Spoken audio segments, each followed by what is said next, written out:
Chers frères et sœurs bien-aimés dans le Seigneur, nous voulons rendre grâce à notre Dieu qui de toute éternité a conçu l'humanité au cœur même de son être.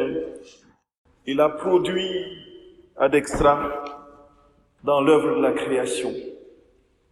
Ce même Dieu qui vient au secours de l'homme et le rachète pour qu'il participe en définitive dans les temps qui sont les nôtres à l'accomplissement de son projet, l'assimilation de la vie de l'âme dans celle du Créateur, pour que l'homme retrouve la place originelle d'où il est sorti. Frères et sœurs bien-aimés, nous sommes devant le grand mystère de la récapitulation de toutes choses. Dieu qui est au commencement est aussi à la fin. Et la trajectoire de notre âme, c'est justement de revenir là d'où nous sommes sortis, dans le giron et le cœur de Dieu. C'est pourquoi, frères et sœurs bien-aimés, il est l'alpha et l'oméga, il est le premier et le dernier. Et comme dit l'Apocalypse, il est celui qui détient les clés des abîmes et des enfers, c'est lui qui ouvre et personne ne peut fermer, celui qui ferme et personne ne peut ouvrir. Voilà notre Dieu, frères et sœurs bien-aimés. Voilà la royauté que Dieu veut établir. Naturellement, une royauté assez singulière et complètement paradoxale par rapport à tout ce que l'on a comme royauté terrestre, comme empire humain. Nous sommes encore aujourd'hui marqués par cette hégémonie des ensembles, des structures politiques, des nations sur d'autres, qui étendent leur puissance et leur règne. Et Dieu sait que plusieurs empires se sont succédés au cours de l'histoire. L'empire romain qui était l'un des plus redoutables, celui qu'on n'avait jamais espéré qu'il serait un jour disloqué, et qui étendait son règne sur quasiment toute l'Europe centrale et occidentale, une partie de l'Allemagne, l'Italie naturellement, l'Espagne, la France, et naturellement en Grèce, en Syrie, en Palestine, et l'Afrique proconsulaire, l'Algérie, le Maroc, ainsi de suite. Cet empire, frères et sœurs bien-aimés, à un moment donné s'est fissuré, a suivi d'autres empires tout aussi puissants qui se sont imposés par la force. L'empire ottoman, et on a suivi avec d'autres qui sont venus à la place. Aujourd'hui, on a vécu une hégémonie de ce qu'on a appelé les États-Unis qui maintenant est talonné par la Chine, et ainsi de suite. Les empires laissent la place à d'autres, s'achèvent toujours plus dans ce qu'il y a de plus caduc et éphémère et disparaissent. Pourtant, cette royauté que nous fêtons, frères et sœurs bien-aimés, est tout simplement incroyablement déroutante. Tout simplement parce que celui qui maintient un empire sur des âges et des générations, qui jamais ne s'est dissoute, qui est porté et constitué par son Église et par la famille de tous ceux qui croient en son nom et en la vie éternelle, cet empire ne peut connaître de fin. Et au fur et à mesure que le temps passe, y compris dans l'Empire romain qui était persécutrice des chrétiens, et Sainte Cécile en a bavé, en a fait les frais, cet empire, au fur et à mesure qu'elle tue, qu'elle verse du sang, l'empire de Dieu, frères et sœurs bien-aimés, s'étend et règne. C'est pourquoi le Seigneur peut dire à Pilate, « Mon empire, ma royauté n'est pas de ce monde. Car si ma royauté était de ce monde, j'aurais des gardes qui se seraient battus pour que je ne sois pas livré aux Juifs.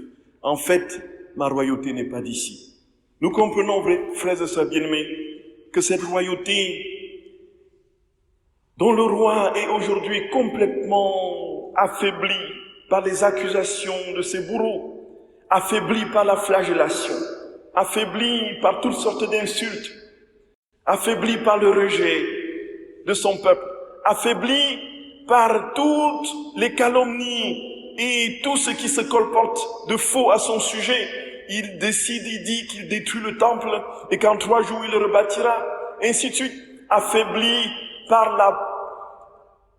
la pauvreté ontologique de Pilate. C'est ce roi, frères et sœurs bien-aimés, à qui on ne donnera pas une seule petite mouche à garder, tellement il est insignifiant et abject.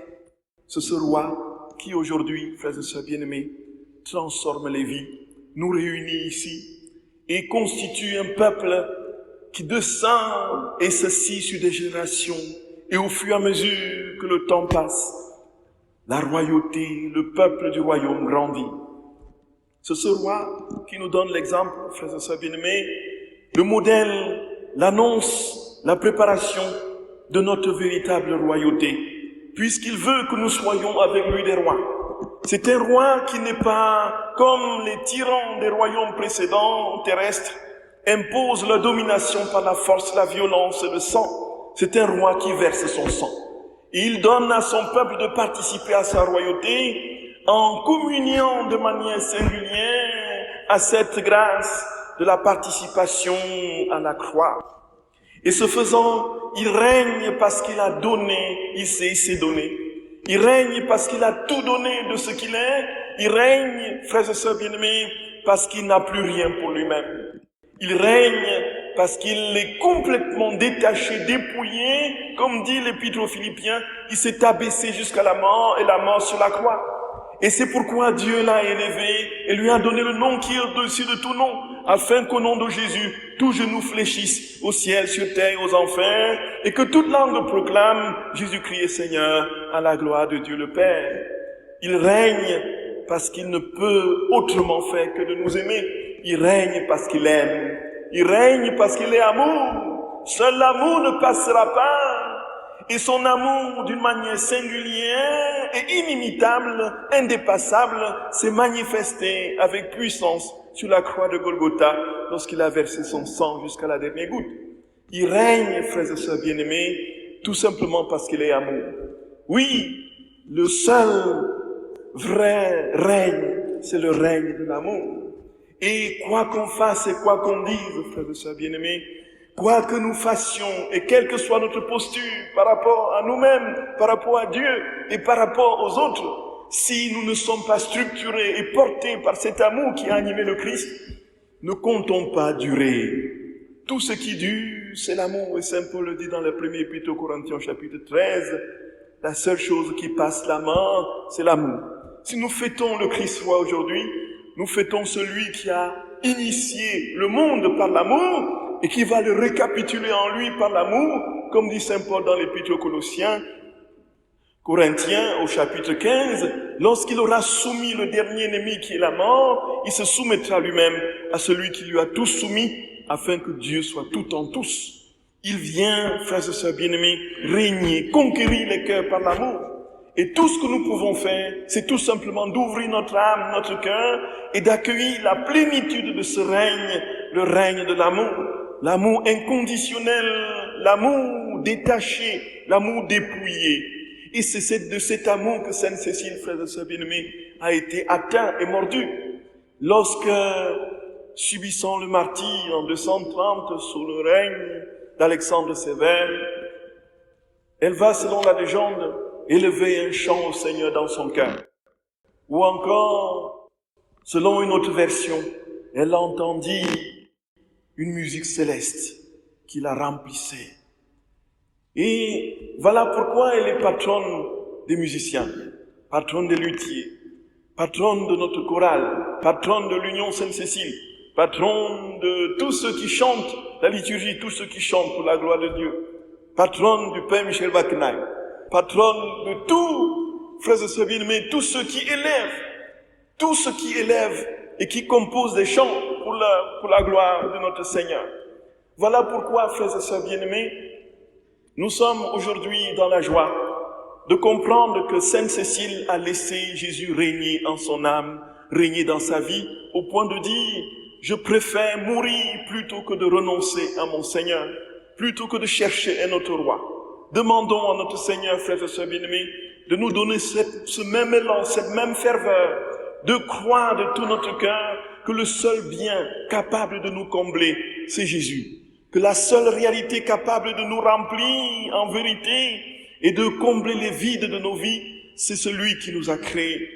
Demandons-lui de venir régner dans nos âmes, de venir régner dans nos familles, venir régner dans nos nations, de venir régner dans le monde, sur le monde. Parle qu'au monde règne. Nous sommes tous à toi, comme dit ce chant. Jésus étant ton règne, de l'univers soit roi. Demandons au Seigneur, frères et sœurs bien-aimés, cette grâce d'accueillir sa royauté. Et prions que tout ce que nous ferons désormais soit uniquement pour sa gloire. Et parce que ce sera uniquement pour sa gloire, ce sera pour la gloire de tous nos frères les hommes, dans une humanité que nous attendons, plus fraternelle et naturellement plus solidaire, dans la justice et la paix. Et ceci, la prière de notre Seigneur se sera accomplie, que ton règne vienne, que ta volonté soit faite sur la terre comme au ciel. Amen.